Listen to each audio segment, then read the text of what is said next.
Qui sont ces gens vêtus de robes blanches? Aujourd'hui, pour notre 4e dimanche de Pâques, nous poursuivrons notre voyage dans l'Apocalypse avec une section du chapitre 7. Comme nous l'avons fait la semaine dernière, nous voudrons combler les lacunes qui subsistent entre la lecture de la semaine dernière et la sélection du lectionnaire de cette semaine.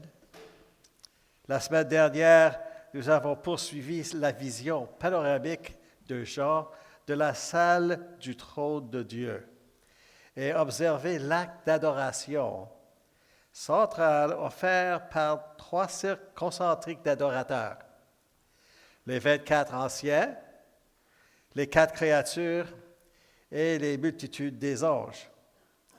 Nous avons noté que les dieux premier cercle louaient le Père, et avec l'ajout des anges, cette même adoration est attribuée à Jésus, qui nous a été trouvé digne d'ouvrir le livre. Ensuite, une autre cercle a été ajoutée, composée de toutes les créatures qui sont dans le ciel, sur la terre, sous la terre, sur la mer et tout ce qui s'y trouve.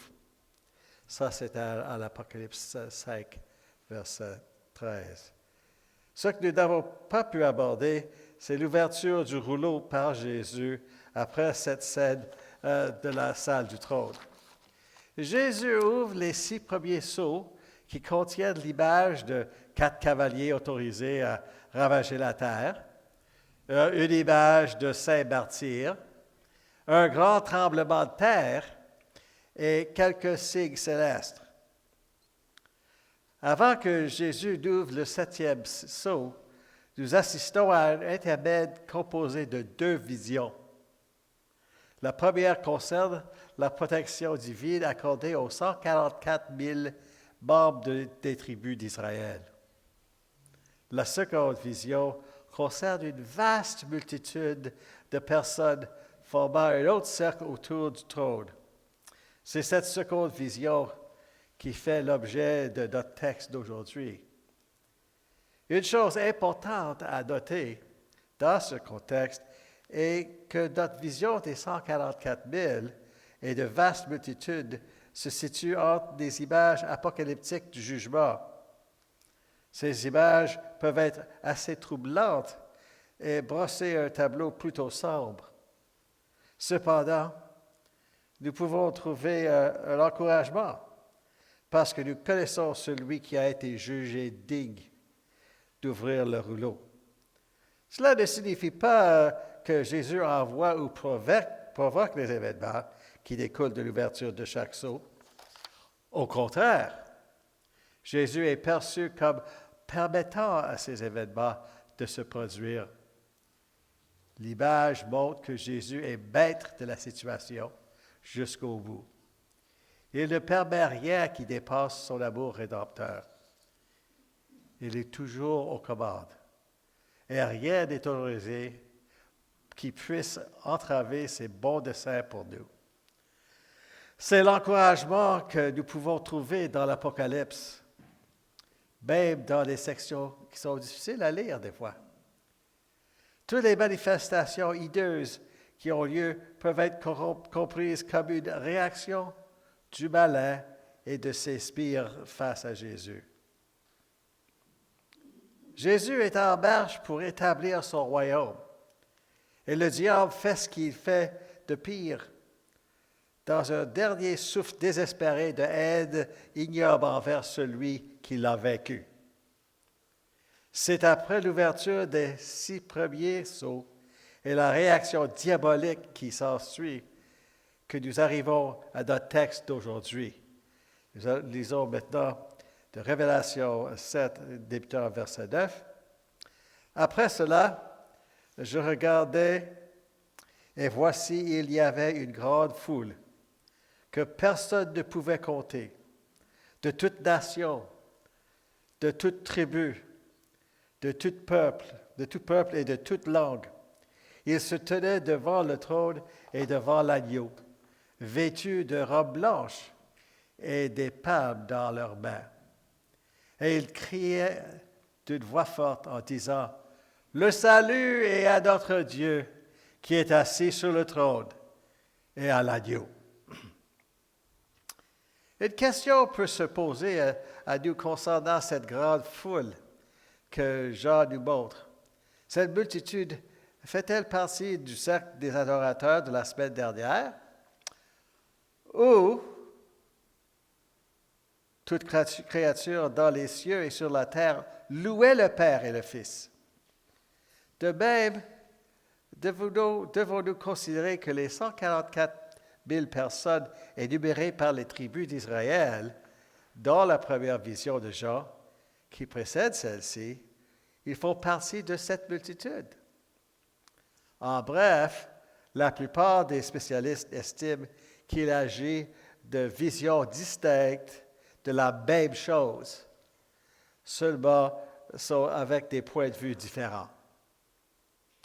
Chaque vision aide à répondre à la question de savoir qui fait partie de cette multitude. C'est précisément sur cette question que Jean nous amène dans cette section. Ainsi, au fur et à mesure que nous avançons, nous pouvons chercher des réponses à la question de savoir qui sont les gens. Tout d'abord, la vision précédente concernant les 144 000 n'est pas un groupe distinct. Ce qui est véhiculé par cette vision, c'est le fait qu'ils sont numérotés. En utilisant les tribus d'Israël pour la numérotation, nous devons nous rappeler qu'Israël a été numéroté dans le but d'aller au combat. Il allait en guerre. Cette vision nous montre que le peuple de Dieu reçoit une protection divine contre la colère de Dieu. Cependant, il est appelé à se battre contre les forces du mal du monde. Il n'est pas épargné par la tribulation. Le mot tribulation a malheureusement créé beaucoup de confusion sur ce que Jean essaye de dire. Nous devons faire la distinction entre la tribulation et la colère de Dieu. La colère de Dieu est réservée à ceux qui refusent de recevoir la grâce de Dieu. Ce sont ceux qui ne répondront pas à la repentance, même si les conséquences du rejet de la grâce de Dieu sont très graves. Ils préfèrent encore être leurs propres dirigeants plutôt que de se placer sous le règne aimant du roi Jésus. La colère de Dieu ne doit pas être comprise comme une réaction arbitraire et punitive de Dieu envers ceux qui le rejettent. C'est la conséquence naturelle du rejet de la réalité pour laquelle ils ont été créés. Rejeter Jésus, l'auteur de la vie, c'est rejeter sa propre source d'être et par conséquent se défaire soi-même. C'est ce que signifie la colère de Dieu. Il ne cessera pas d'être contre ce qui est contre eux ou contre nous. La tribulation, quant à elle, est la souffrance que les serviteurs de Dieu subissent à cause de leur foi et de leur dévouement à ce même roi. Rappelons que Jean écrit aux 7 églises et les prépare à une escalade de la persécution. Grâce à ces 2 visions, il peut les rassurer. Quelle que soit la gravité de la persécution, elles sont déjà introduites dans le salut qui les attend pleinement en raison de la mort et la résurrection de Jésus. L'Empire romain ne peut pas toucher le temps, ni les arracher à la main de Jésus. Mais cela ne signifie pas qu'il ne participe pas parfois, et nous aussi, aux mêmes souffrances que notre Seigneur, qui a été crucifié par les mains de ceux qui l'ont rejeté. Jean les prépare également à la bataille spirituelle à laquelle ils seront bientôt confrontés. La deuxième vision de notre passage d'aujourd'hui s'éloigne du dénombrement des 144 000 pour le combat, en soulignant que la multitude était si grande que personne ne pouvait le compter. Avec ce virage, Jean va nous aider à voir un peu plus ce que cela signifie d'appartenir au Seigneur. On lui appartient. Et si le livre de l'Apocalypse vous semble pessimiste et sombre, peut-être que cette vision de notre appartenance au Seigneur peut remettre un peu en question la notion que c'est sombre. Remarquez que Jean ne voit pas un petit groupe d'adeptes qui échappent de justice à la colère de Dieu. Cette grande multitude fait écho à la promesse faite par Dieu à Abraham de rendre ses descendants aussi nombreux que des étoiles du ciel et de bénir toutes les nations de la terre par l'intermédiaire de la descendance d'Abraham. Dieu n'essaie pas d'exclure des personnes de son royaume. Sa grâce s'adresse à tous. Cependant, il ne force pas les gens à le recevoir, car cela s'apprend à la vie de relation à laquelle nous sommes appelés. Mais il tient ses promesses et, d'après la description de Jean, il semble que la population du royaume sera vraiment nombreuse. Nous devons également noter que cette multitude était composée de personnes de toute nation, de toute tribu, de tout peuple et de toute langue.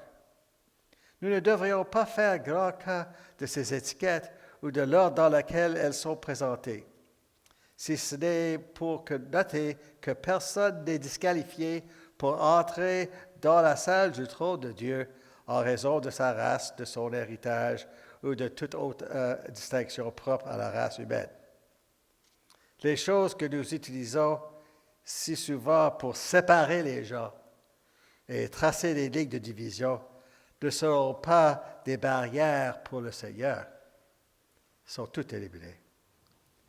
La seule chose qui empêche quelqu'un d'entrer dans le royaume, c'est son rejet de la grâce de Dieu. Comme nous le verrons dans quelques semaines, les portes de cette ville restent grandes ouvertes. Personne n'est exclu s'il veut entrer. Personne n'est exclu s'il veut entrer. Personne n'est exclu. Nous pouvons également noter que cette multitude se tient devant le trône et devant l'agneau. Cela signifie qu'ils sont chez eux, dans la présence de Dieu. C'est pour cela qu'ils ont été créés et que nous avons été rachetés.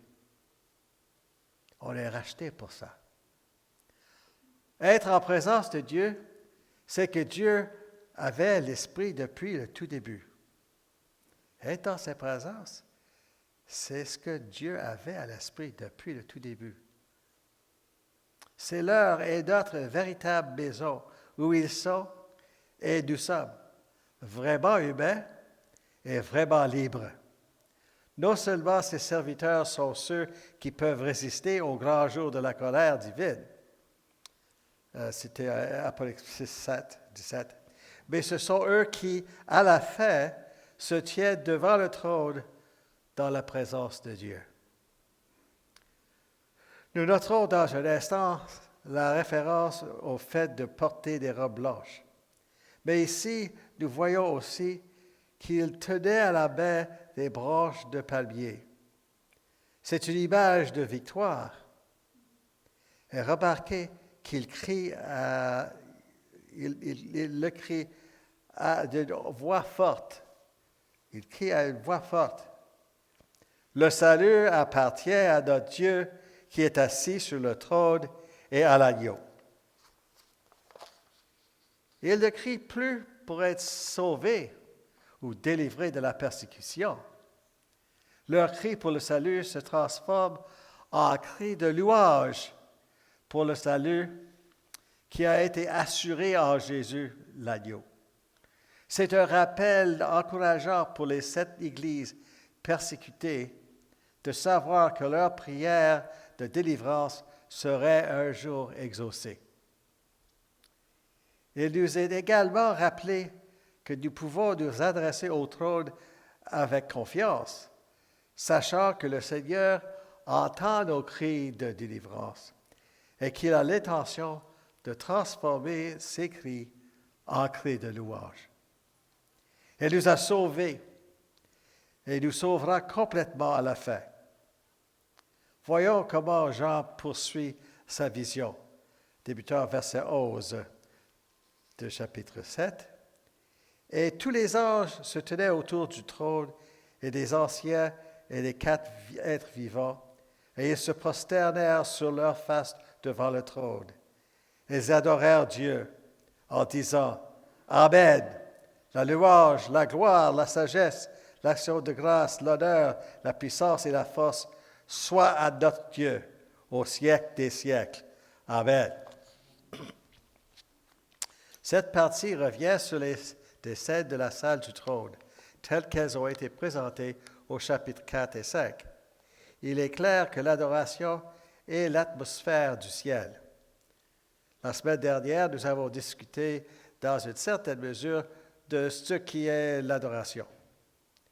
Si vous vous en souvenez, l'adoration n'est pas quelque chose que nous faisons pour attirer l'attention de Dieu. Nous adorons parce que notre attention a été tournée vers Dieu pour le voir tel qu'il est réellement. Dans cette révélation, l'adoration sort de nous comme la seule réponse appropriée à la présence de celui qui est digne de toute adoration.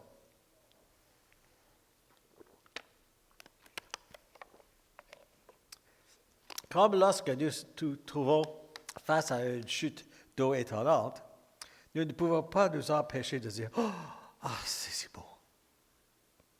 Ce n'est que tout petit exemple de ce qui sera l'adoration en présence de Dieu. Jean intensifie la scène d'adoration pour préparer une autre révélation qui viendra par le biais d'une question directe.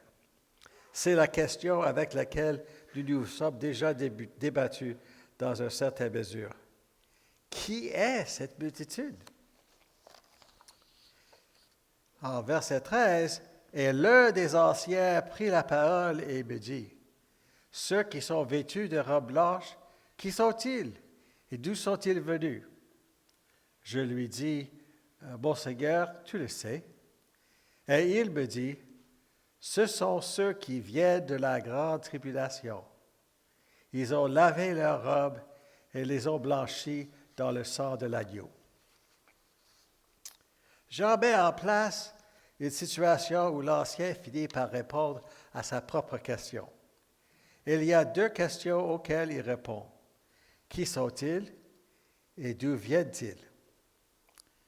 La première réponse se veut une parole d'assurance pour les 7 églises qui subissent actuellement une persécution que Jean voit prophétiquement s'aggraver.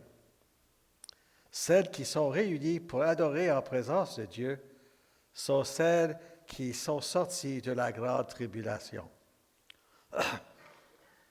Là encore, Jean semble utiliser le terme « tribulation » pour désigner des souffrances que subissent les 7 églises en raison de leur foi en Christ. Elles sont assurées qu'elles en sortiront et qu'elles aboutissent à quelque chose de magnifique en ce qui concerne leur identité en tant que personnes habitant dans la présence de Dieu. Les tribulations peuvent servir à la sanctification de chacun d'entre nous. Lorsque nous mettons notre confiance dans le Seigneur et que cette confiance est mise à l'épreuve par la tribulation, nous en sortons en faisant un peu plus confiance au Seigneur, car nous le voyons présent et actif au milieu de tout cela. Alors que nous traversons nos propres tribulations, nous pouvons nous aussi grandir de plus en plus dans la connaissance et la confiance du Seigneur, qui se révèle à nous pendant nos temps de souffrance. Il ne nous abandonne pas. Il ne nous abandonne jamais. Et il rejette nos souffrances actuelles pour faire de nous le peuple qui se rassemblera autour du trône pour l'adoration. La deuxième réponse revient sur l'image des robes blanches. Ce sont eux qui ont lavé leurs robes et les ont blanchies dans le sang de l'agneau. Il s'agit d'une métaphore étrange pour nos oreilles. Le sang ne peut ni laver ni blanchir quelque chose. Les taches. Que veut donc dire Jean par cette image?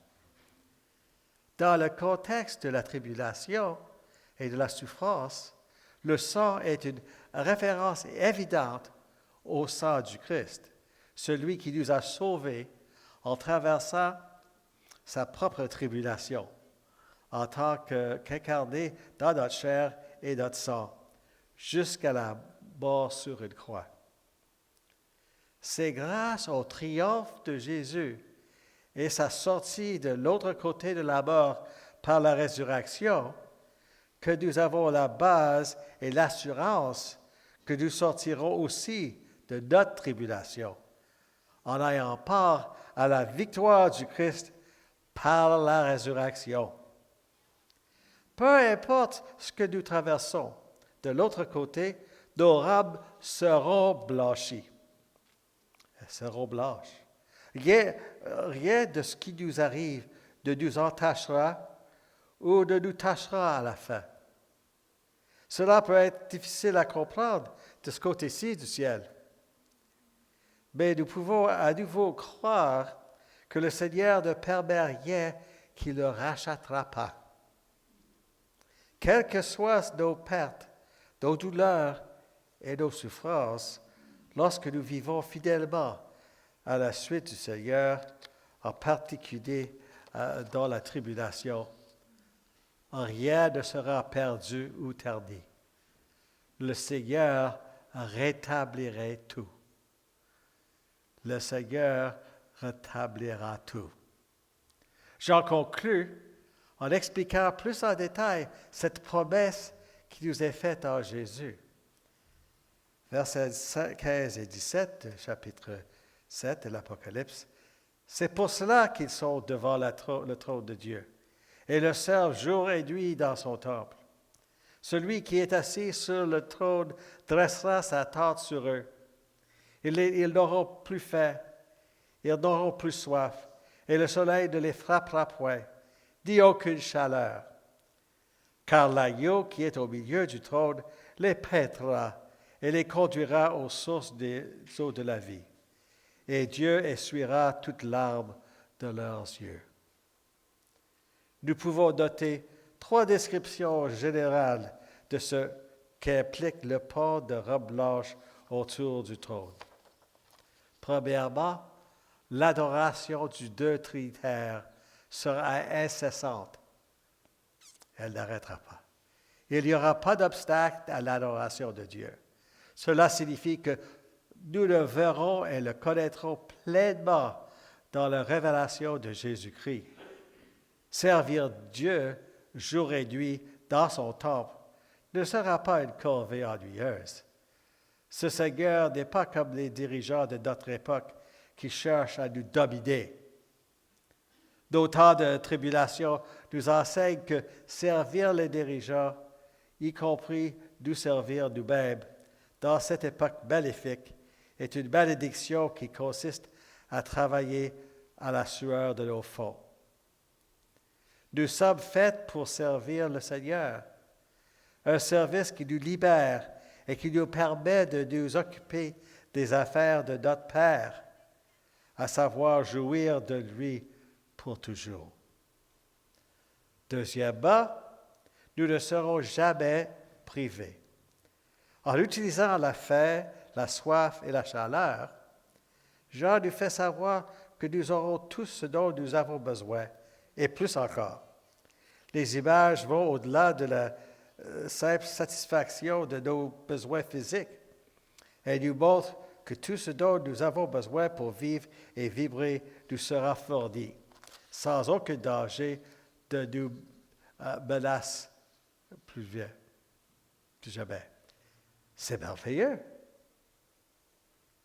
Troisièmement, l'agneau sera notre berger. C'est une image qui défie certainement la compréhension de notre relation avec Jésus en termes typiquement humains. Comment un agneau peut-il devenir un berger? Le point sur lequel nous insistons est une référence au psaume 23, qui est l'une des lectures du lectionnaire pour aujourd'hui. La bénédiction d'avoir le Seigneur Jésus comme berger dépasse l'entendement. Mais nous sommes assurés qu'il nous conduira à une vie abondante et débordante. Manifestement, Jean nous a donné des images et des métaphores contradictoires qui nous obligent à pousser notre imagination jusqu'au point de rupture afin de commencer à effleurer la surface de ce que ce sera d'être l'un de la multitude portant des robes blanches. Vous pouvez prendre le temps de lire ces descriptions ainsi que le psaume 23 afin de méditer profondément sur la bonté de notre Dieu et sur ses bénédictions et ses joies qu'il nous réserve. C'est un devoir qu'on peut faire. La résurrection est si importante que nous la célébrons pendant toute une saison à l'occasion de Pâques. Quelle que soit la tribulation à laquelle nous sommes confrontés, à la fin, elle en vaudra la peine et s'ajoutera à une vision qui dépasse l'imagination. Quelle que soit la tribulation à laquelle vous êtes confrontés, notre texte d'aujourd'hui nous encourage à rester inébranlables dans notre confiance au Seigneur. Il nous aidera à traverser cette épreuve de manière à racheter tout ce qui est perdu. Peut-être qu'en ces temps troublés, une relecture de l'Apocalypse, c'est un investissement opportun. Nous y trouverons de nombreux encouragements à aller de l'avant et à rester fidèles à celui qui nous conduit fidèlement aux sources d'eau vive. Amen.